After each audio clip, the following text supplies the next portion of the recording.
Hello and welcome to my introduction about archetypes. My name is Jacqueline Hofste and I'm a certified archetypal consultant.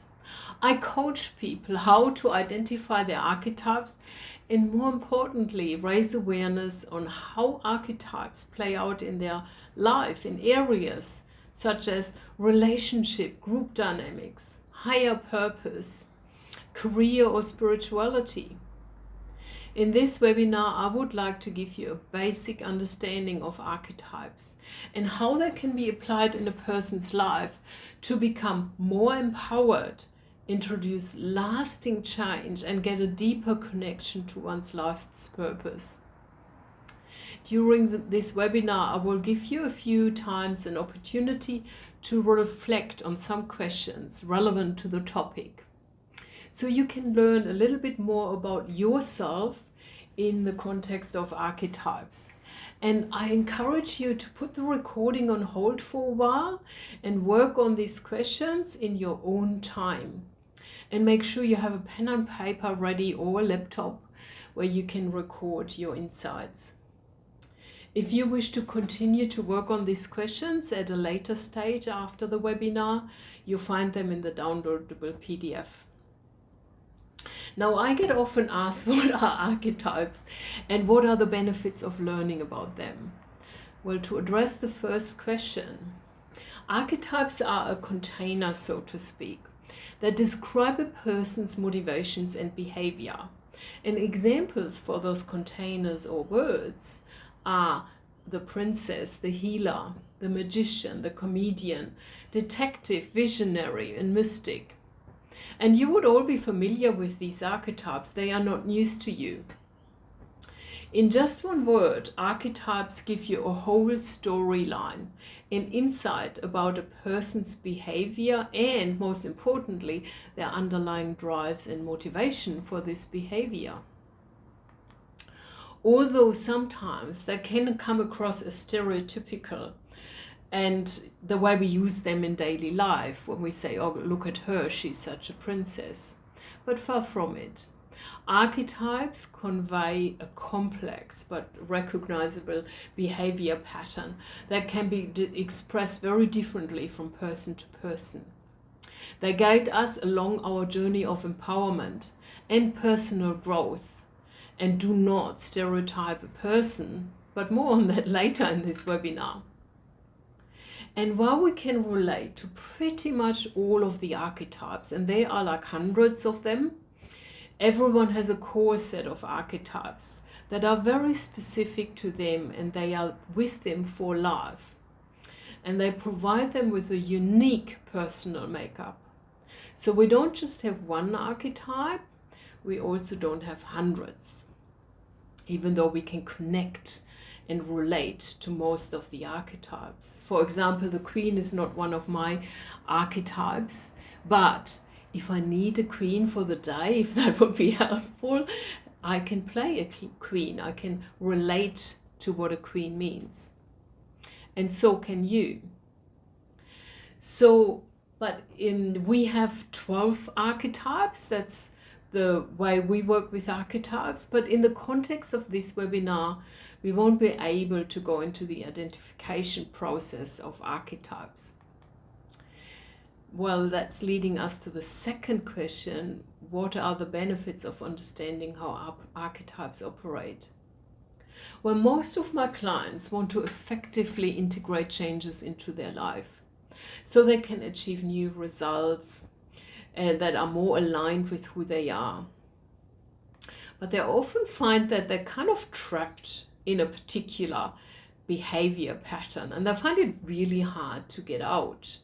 It could almost be compared to like a magnetic trap that's just pulling you back into one version of a behavior and producing the same results over and over again. By learning about the concepts of archetypes, people get a better appreciation of how their personal drives, hidden talents, specific relationship dynamics, and deeper meaning and life purpose play out in their life and how they can make changes. By learning about the concept of archetypes, people get a much better appreciation of their personal drives, hidden talents, specific relationship dynamics, and deeper meaning of life purpose. And they also reveal the underlying reasons why we produce the results that we produce, and how to introduce changes and apply course direction into their life if that's what they want to do. Now, compared to personality profiles that look at behavior traits such as assertiveness or confidence in isolation, archetypes are based on a holistic approach, referring to the underlying motives that are often not visible to the outside world. For example, the reason why a person is lacking confidence, but confidence being the part that can be visible to the outside world.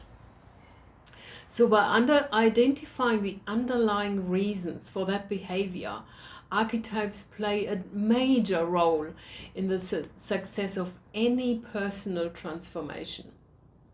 Working with your archetypes will raise your awareness about your behavior and show you a clear path on how you can implement changes and influence your outcomes.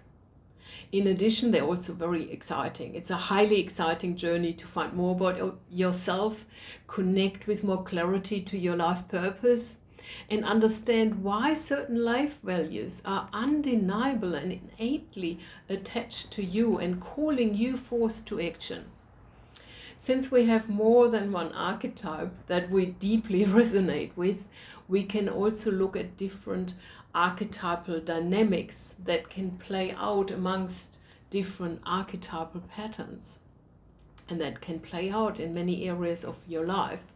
And often we have some awareness around these dynamics, but we don't always spend the time exploring what's really happening, or we don't really know how we could look at it and how these archetypes influence you in different situations, which can be productive or counterproductive, is extremely helpful if you want to live a fulfilled life.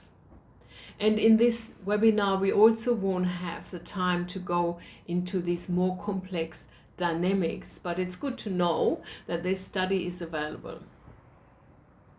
So let's get a little bit more precise what I will be talking about in this webinar and what you can expect to learn. So to start with, we will really make a deep dive in what archetypes are, so you get a really good understanding of the concept, and how archetypes are like your personal fingerprint.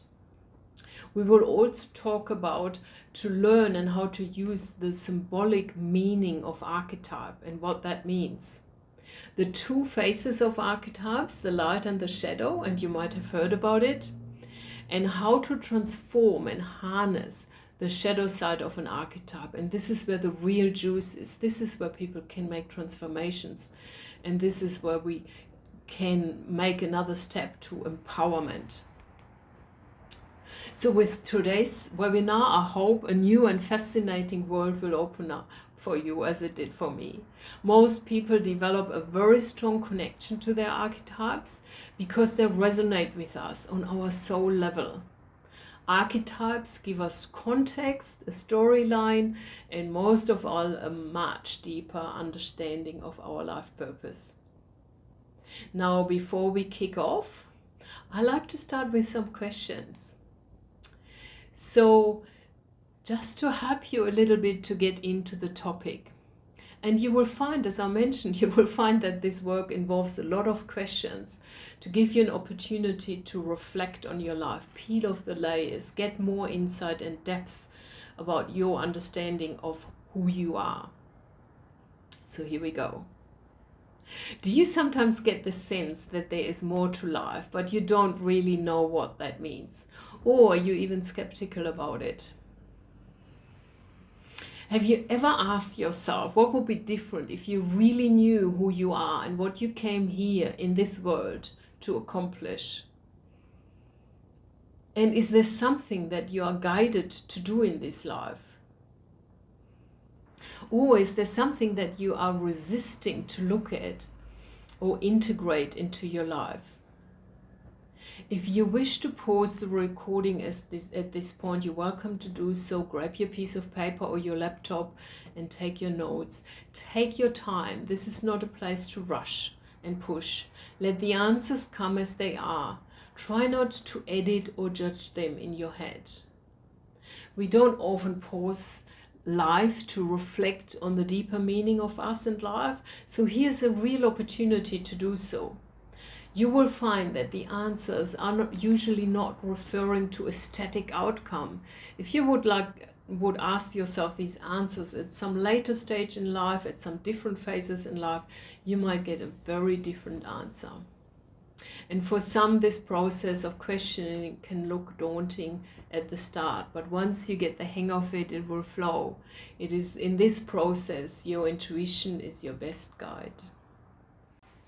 So finally, let's dive deeper into the most asked questions, at least that's it for me, and revisit the question from the last section: what are archetypes?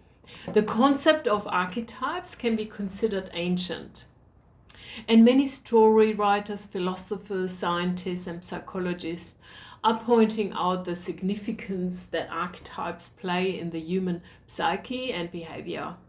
This is how we make decisions, how we learn, experience life, transform, create, and teach wisdom to others. The word archetypes comes from copy of an original. And I also like to make a reference to Carl Jung, the Swiss-German analytical psychologist of the last century, who used the term archetypes in his work and is known for his deep understanding of archetypes. He refers to as archetypes as collectively inherited unconscious ideas, pattern of thought, images, behavioral patterns, which is universally present in the individual psyche. We find archetypes in novels, movies, dramas, dance performances, really everywhere in life. The way we express and relate to life is via archetypes. Think about children, how they role play. The mother, the father, the villain, the magician, the Superman, the princess, and the list goes on. It is a way of exploring and learning about life for children. And all children across all cultures do this, and they do so with a passion. And I'm pretty sure you would have done it too. I know I have. So we don't really take too much time in our adult life to revisit our childhood. We are too busy playing being adults.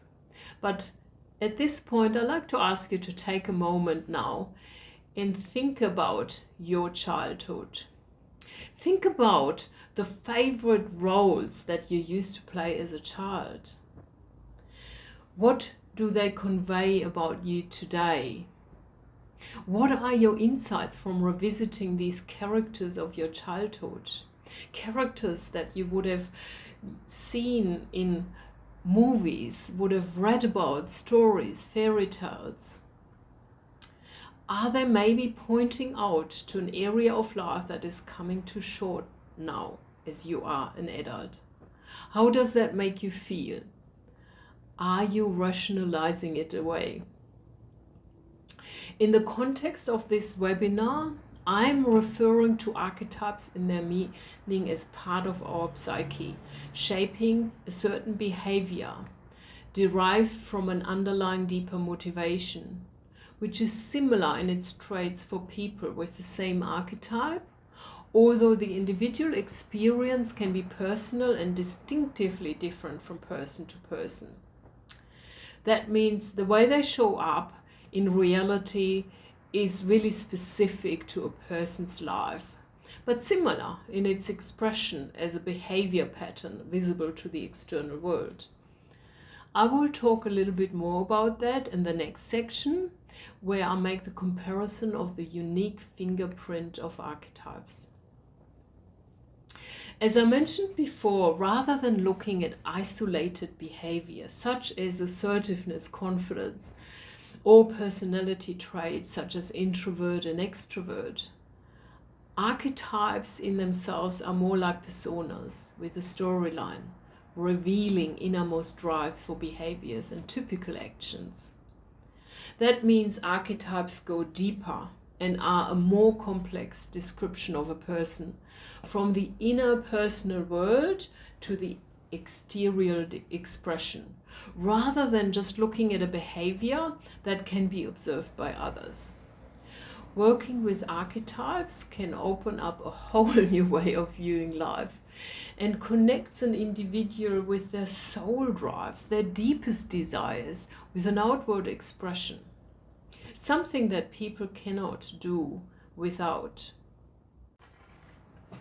Once people have identified with their core archetypes, it is a little bit like being in love. That's how much they resonate with them.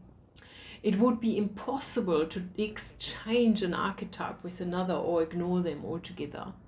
People get very attached to them, and that makes sense because archetypes describe a person on a soul level.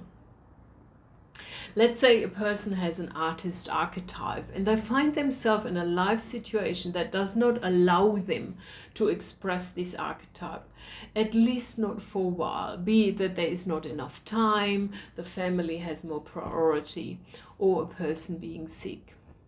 It will nag internally at the person until they have found some way of integrating this artistic soul drive to be expressed in their life. And if that is not the case, if this archetype is suppressed for longer periods, maybe years, the person can become frustrated, unfulfilled, even aggressive or anxious, often not knowing what the underlying reason is for this. They might be blaming situations or people for their feelings, not being aware that this is not the reason. And once they integrate more art into their life, in whichever way, they start feeling so much better, so much more fulfilled. Archetypes are a part of our instinctive nature, as seen, for example, the mother, father, and the child archetype. All humans are deeply connected with these three archetypes, regardless whether they are indeed a father or a mother at the current moment. And we all have been a child, right?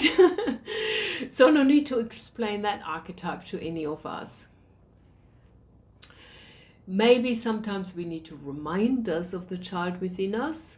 In the world of archetypes, the child archetype stays with us for life, and it doesn't become the adult archetype, even though we've become adults. The child archetype stands for imagination and innovation. And I hope we can all see how important that is in our world of adults. We want to keep the child archetype alive in us. With these three archetypes specifically, we don't have to learn about them as such. We know innately what that means. This knowing and associated behavior, the mother and the father or other parent figure, is present across all cultures in human history. While there can be some cultural, more superficial differences, the essence of a mother and father archetype, or what a society expects from them, is the same for all humanity. Other archetypes have developed as part of our human evolution, and they are also aligned between different cultures. This is true for archetypes such as the king, the queen, the goddess, the healer, the magician, hero, or other spiritual related archetypes, and many more. While their general pattern is the same in each category, there can be some connotations relating to their storyline that are specific to different cultural backgrounds. For example, the hero archetype is a major archetype across all cultures, and it may look a bit different from country to country, but in its core, the hero archetype is the same. Think about the many stories, fairy tales, movies that we would have seen in our lifetime, and they depict the hero. They may look a little bit different from culture to culture, but in essence, they all act the same way. The hero is one of the oldest archetypes we know throughout all cultures and all of our human history. We can all relate to the hero or heroine, and some of us relate to this archetype more than others, and the evidence will be seen in their life. That means it's one of their core archetypes. Archetypes have developed as part of our culture and our human evolution. We have created them as part of our development, and that makes them so easy to relate to. Other examples for archetypes are the seeker, the engineer, the environmentalist, the advocate, the detective, the poet, just to name a few. We are very familiar with these archetypes, and we reference them in our daily life without necessarily thinking too much about it. Archetypes appeal to our intuitive side, and they are very specific to you and sometimes very obvious to others and sometimes not so much. They describe a collection of behaviors, desires and motives, as previously mentioned, in just one word. And the beauty with this one word is that we can instantly relate to an archetype and know, in essence, what it is about. And this is one way of how we make use of them, often without taking too much notice of it. It becomes quite natural to you or to us.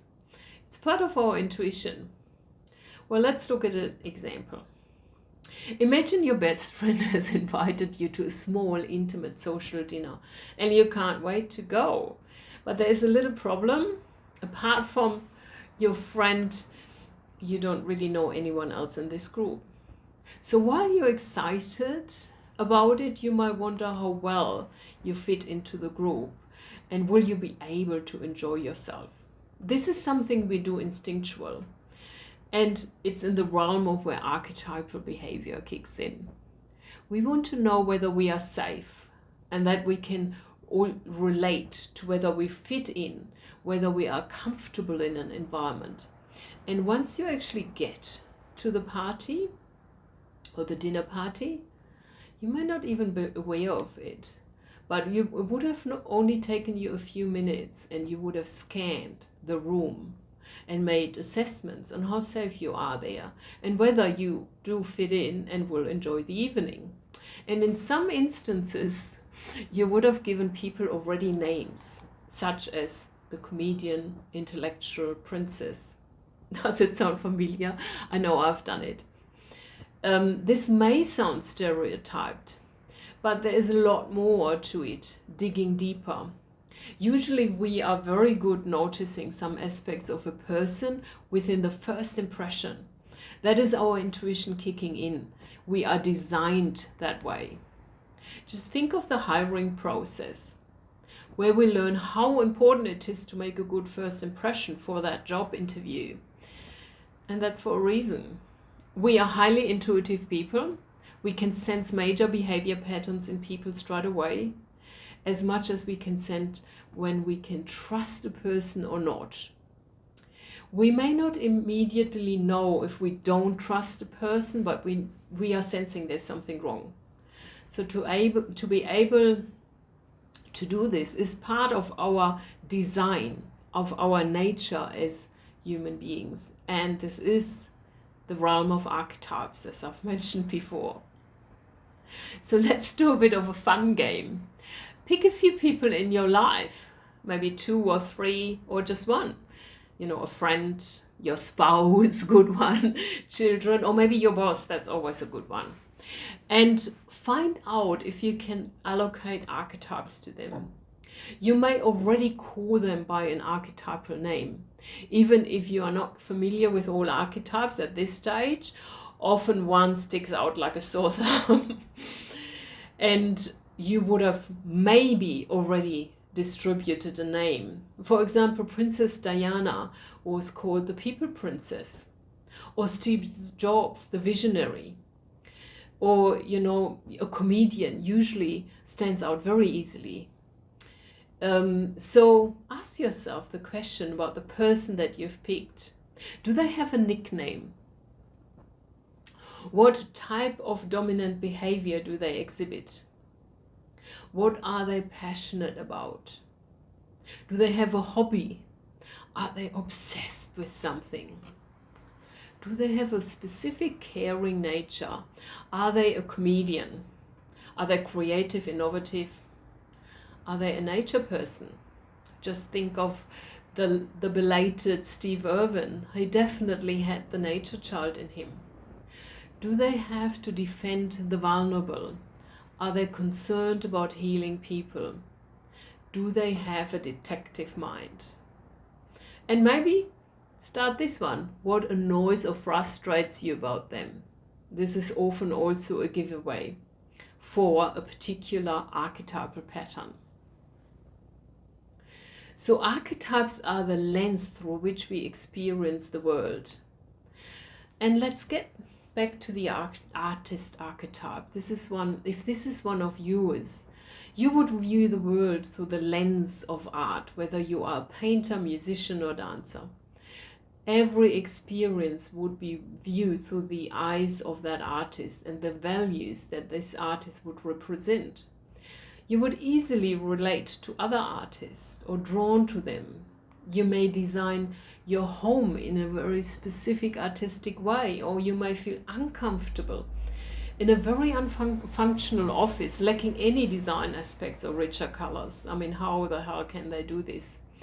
None of this is right or wrong. It's just a way how a person is experiencing life and what is important to them. Or another example, let's take the warrior archetype.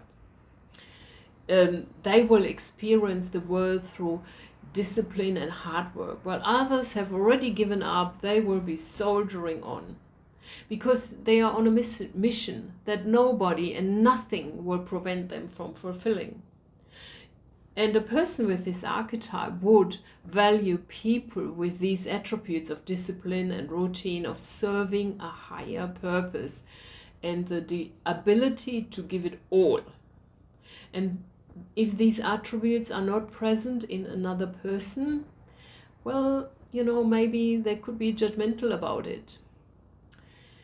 And on the other side, they can also eagerly overdo this soldiering on, causing maybe severe exhaustion or health issues. This is part of the shadow of the warrior archetype, and we will talk about the shadow of archetypes later in this webinar.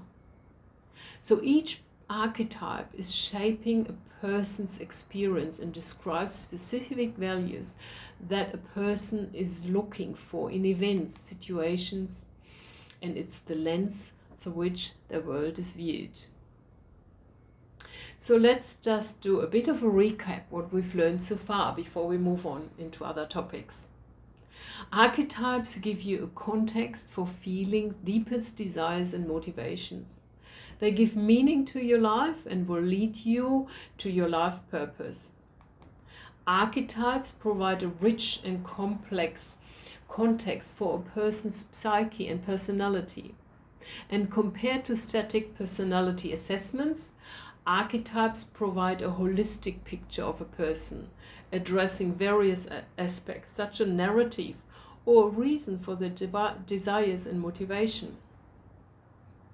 We are using the concept of archetypes intuitively in our daily life, but we may not be so aware of it because it's so natural to us. But once pointed out, it will become clear very soon, because archetypes are part of our psyche and our soul connection. Archetypal psychology is a powerful way of getting to know your psyche, since archetypes are the driving forces behind human behavior. Archetypes trigger our emotions, they drive our behavior, and they provide meaning to our lives. Archetypes are, so to speak, companions for life. They guide you along your learning lessons and provide a path for your development to self-empowerment. They provide context for your desires and are intrinsic and undeniable part of who you are on a soul level. Archetypes display a recognizable pattern of how power and influence is applied by a person. And you may think that this will look identical in people's lives who have the same archetypes, but far from it. The way they are expressed in a person is unique, like your fingerprint. The same archetype can show up so different from person to person, even though the behavior pattern is the same. And the variety of possibilities is as many as there are people on this planet. So let's have a look at the hedonist archetype for an example. First, let me explain a little bit about the hedonist. It's an archetype that has copped a little bit of a bad press because of its association to over or excessive indulgence. And if you've watched the movie The Great Gatsby with Leonardo DiCaprio, really good example of that, how a hedonist going pear-shaped. And that is the shadow side of the hedonist. While this can happen when things get out of balance, that, you know, at the core the hedonist has a love and appreciation for the finer things of life. Everything that symbolizes beauty and enjoyment, the arts, nature, people and lifestyle. And being around a hedonist will always make you feel very appreciated, because the hedonist loves people and they have no issues in showing that. So that's a bit of a rundown on the hedonist archetype to give you some understanding and context. So while this is a distinctive pattern of behavior and will be very reasonably easy to identify within a person, the way that the imprint of the hedonist archetype plays out in a person's life can be so different. So let's go into an example of that. So one person with an hedonist archetype could be working in a corporate setting, in a position as a relationship or events manager. This person can make people welcome and appreciated by taking them out for a night of fun after a hard day of work. Another person with a hedonist archetype may not be the go-to person for a night out or a nightclub. As a matter of fact, they would never intentionally go to a party. But they may take you out for a really nice walk at the beach, and maybe followed with a nice, beautiful lunch. So this is an example how the archetypes can look very different. And sometimes that also depends on what other archetypes the person has. In the first scenario, the person possibly could have a networker archetype as another archetype, and while the second maybe had a hermit archetype. These archetypes would influence how the hedonist is expressed and experienced in totality. So every person has a different combination of core archetypes that are unique to them. And if that's not enough in differentiation, the same archetype has all these various different expressions. And that unravels the assumption that archetypes could be stereotyped. Archetypes provide an endless reservoir of differences from person to person, similar to our fingerprint. No two people would have the same expression and dynamic in their archetypes, even if they are the same. But indeed, they could be quite similar, but never the same. A little bit like twins. They're very, very similar, but often quite different in characteristics. You usually find that if you naturally get along with a person from the day you first met, you might have at least 4 to 5 archetypes the same. Amongst our 7 billion people of the world's population, you will find a lot of similarities in patterns of behavior, but you won't find 2 identical personalities in their totality as a person, which is reflected in their archetypal expression. Like everything in life, archetypes have a polarity of light and shadow. Just as a coin has 2 sides, an archetype has 2 faces, so to speak. They have a light side and a shadow side. You can't have one without the other.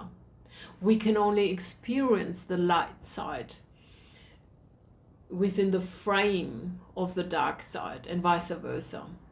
This is how our universe operates. And this is how we sense our environment. And you guessed it, it's mostly the shadow that leads us to new insights and learning. Archetypes can be compared with a traffic system through which we route our power. Like everything else, we also need power to apply us in life, to get things done or to influence others with our ideas. We can either route our power through the light side, the empowered side, when things are flowing, when things are easy, when it's exciting and joyful. But archetypes can also lead you through the shadow side, when we lack self-esteem or we don't know why things are not working for us. The shadow, the part that we can't see, that is hidden from our view. And once we shine a light on it, we can bring light to it and it comes out of the shadow. And all that depends on where a person is in their life and how much they've already learned or not. When we operate through the light side, life seems to unfold with ease and grace.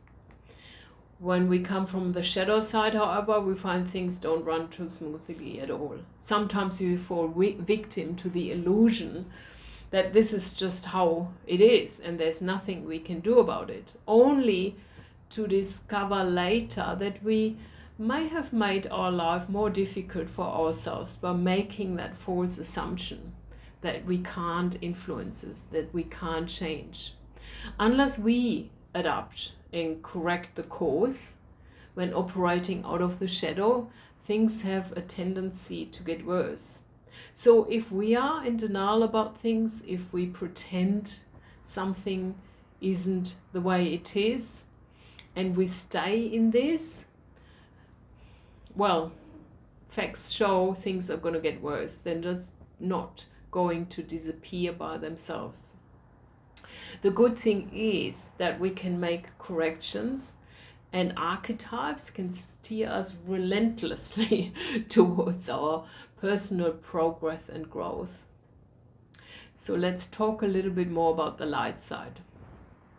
When you are expressing an archetypal pattern to its full extent and experience a positive flow of events with little or no emotional or mental resistance, you are operating from its light side. You consciously operate from a place of inner confidence, and this allows you to feel empowered. And as a result, you radiate positive self-esteem. Life experiences are joyful and seem to run in a natural and elevated flow. Let's take a look at, as an example, let's look at the king archetype. Well, the king is often associated with ruling without restraint, but the essence of a king archetype, while displaying authority, is acting with the vision in mind to protect his people and his empire.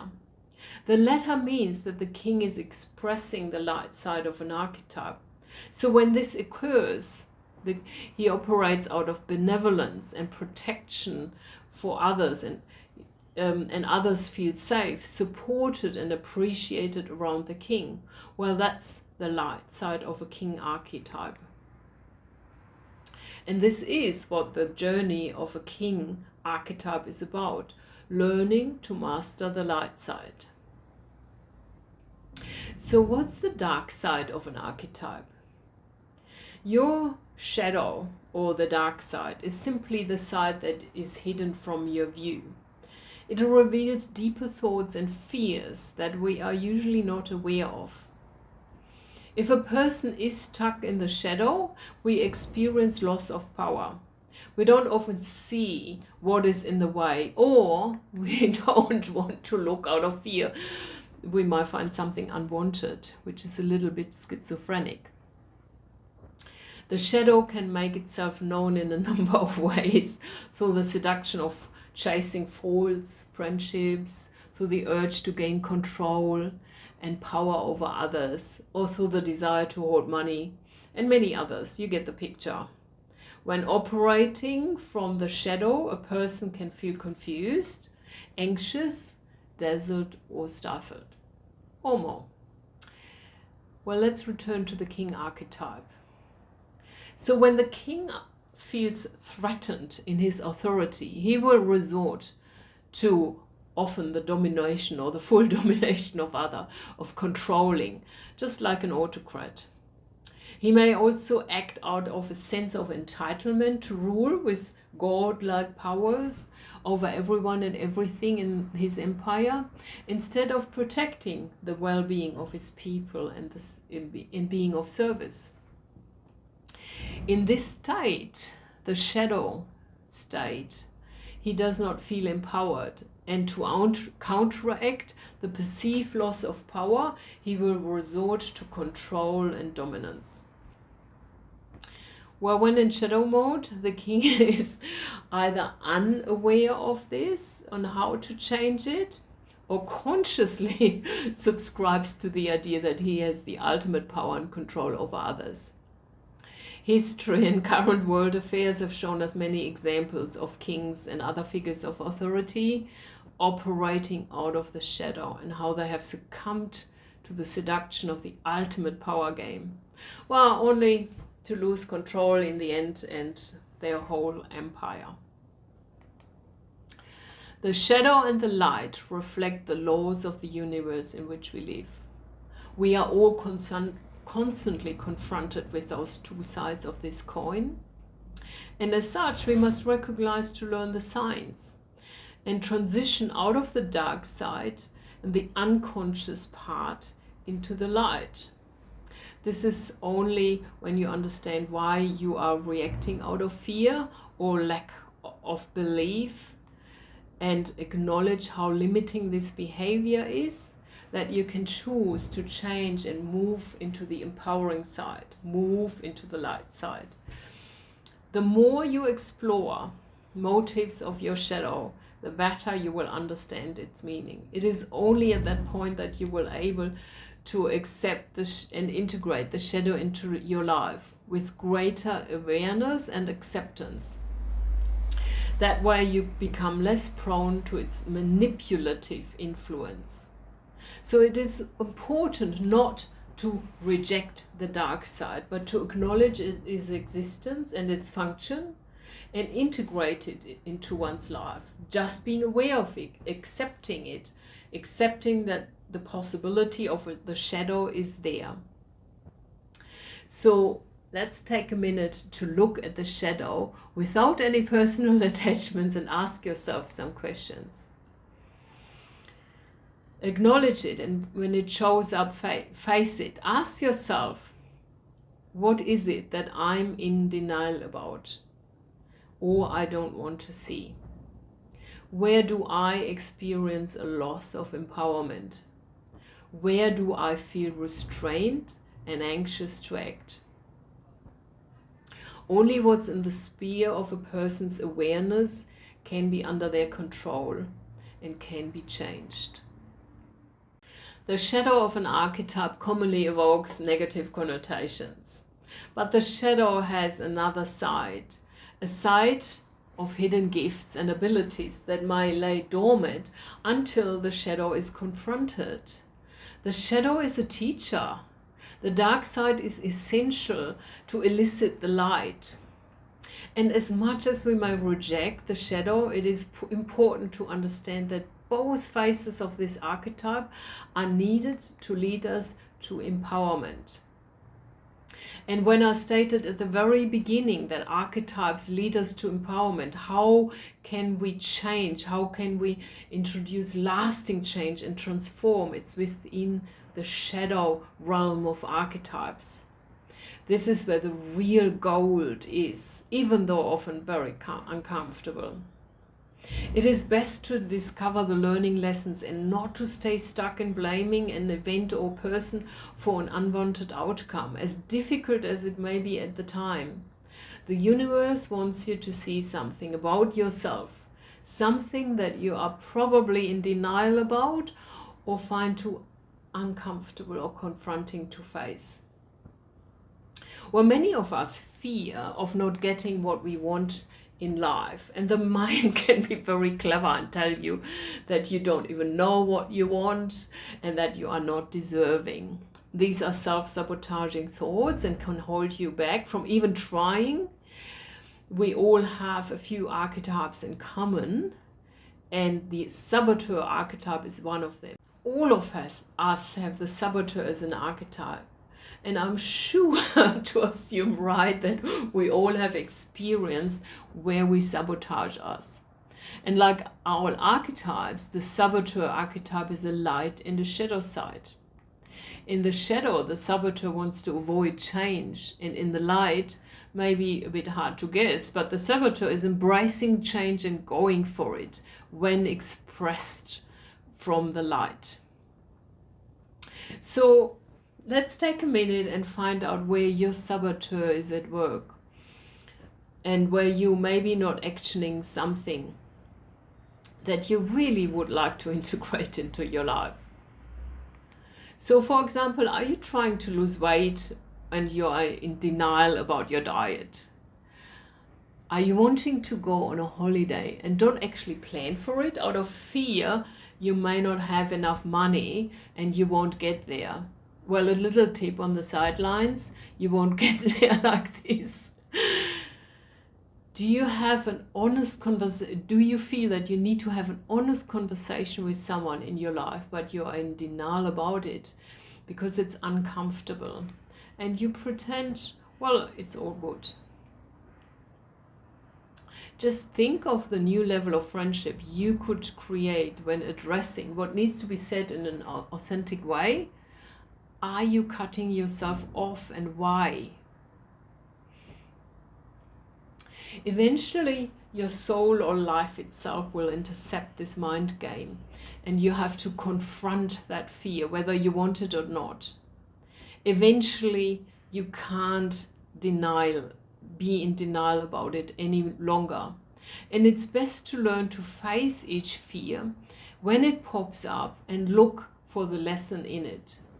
Doing so creates empowerment and a surge of positive energy because you're spending less effort resisting.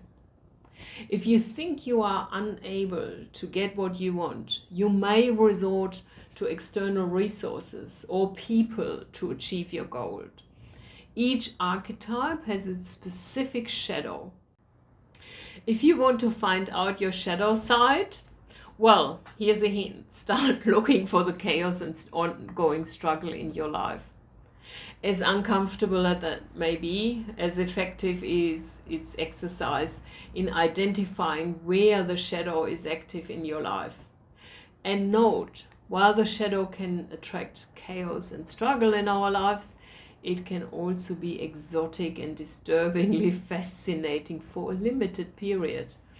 We can all be charmed by a charismatic person with a hidden agenda. Sort of some of the archetypes would be the con artist, the vampire, illusionist, magician. Or we can believe that the more money we accumulate, the safer and happier we will be, which would be the Midas archetype. The more we control others, the safer we are, the Queen archetype. There is a certain seduction in following the shadow for a while and giving in to the urges and motivation that transport us into an illusionary dream state. However, like it or not, the bubble will burst at some point.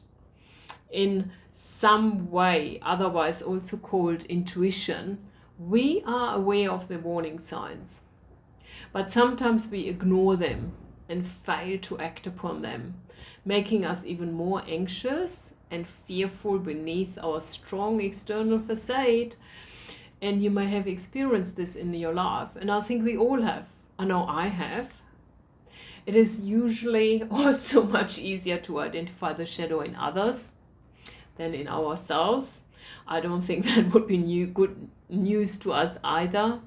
It's a personal blind spot, and to look for a shadow in ourselves requires us to be really intentional and honest. This isn't always easy, as the mind has a way of convincing us that we are right, and we can be very subdued by it.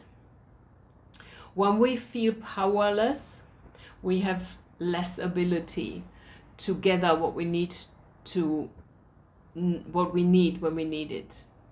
When this happens, we can easily be reduced to feelings of greed, doubt, anger, and guilt. So it makes sense to spend some time on a regular basis to invest on how a shadow of an archetype is currently playing out in life. These are learning lessons triggered by archetypes, which are leading us to our transformation and empowerment. For example, a queen archetype is concerned about the well-being of her people. She protects and nurtures her people. But under stress and when betrayed, a person with a queen archetype will resort to controlling her people with the motivation to create some safety for herself. The path to empowerment for that person is not through controlling other people. Far from it. It's through the nurturing path. Controlling others will just lead to more betrayal or deceit by her people. At the same time, working with this archetype will give a pointer to find out why people want to betray the person, rather than being in denial about the root cause, which could come from the person herself, the queen, and who wants to see that, accept it, recognize it, acknowledge it. Gaining an understanding of how the shadow of an archetype plays out in your life is a powerful and rewarding goal to achieve. To identify the shadow in an archetypal pattern, you can firstly identify your negative core beliefs, for instance, that you feel inadequate to face life's challenges, or that you don't possess the power within you to be happy and successful. The operative word here is within. Once power becomes something that we are, as opposed to something that we have or use, something that is external to us, we are operating from the light side of an archetype. The awareness of archetypes, including the fact that their opposing sides reside within us, allows us to gain more strength and psychological stabilities as we accept the reality. For instance, let's look at the mother archetype. The rational mind often idealizes the mother archetype, when in reality the mother archetype, like others, has her dark side too. The devouring or suffocating mother, as well as the nurturing mother on the light side. By seeing and acknowledging the dark side, you have an opportunity to transcend this behavior. If you don't confront your shadow, you can't move beyond it, and it will just keep chipping away in the background. So I hope you enjoyed this fascinating journey about learning about archetypes. There is so much more to learn and do, so if you're welcome to connect with me, you'll find the details in the description. You can do workshops with me, you can do individual consulting, and you can also